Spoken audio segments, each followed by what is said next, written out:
চিঠি পাঠাইলো। আমি তো মূর্খ মানুষ, পড়াইতে তো পারি না। আর কেউ পাই নাকি তারে দিয়ে পড়াই শুনি যে ছেলে কি লিখছে এখানে। কাকা, এটা আপনি পড়তে পারেন? তোমার ছেলে বিদেশ থেকে চিঠি পাঠাইছে, পড়তে পারেন কিনা? আমি তো বাগান পড়তে পারি না, ওই যে ওই ছেলের দ্বারা পড়াও। দেখো তো বাচ্চা এটা করে দেখো তো। আমার ছেলে বান মারা গেছে।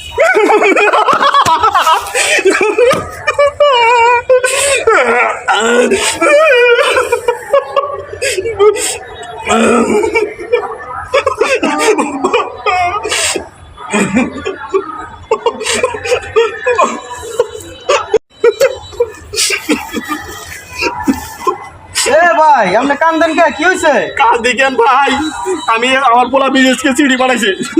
সেই চিঠিটা হেরাতে দিছি, হে আমার এভাবে দেখাইলো যে এভাবে মানে আমার পোলা খাবার নেই, মারা গেছে। আরে না ভাই, চিঠিতে তো তা লাগে নাই। আর ও তো লেখাপড়া জানে না, হলো বোবা। ও খায় আর ঘুমায়, তাই বুঝাইছে। আমি তো তা জানি না। আপনার ছেলে ভালো চিঠি পাঠাইছে। সামনের মাসে 1 লক্ষ টাকা পাঠাবো, এ মাসে টাকা পাঠাইতে পারে নাই। এই কথা? হ্যাঁ।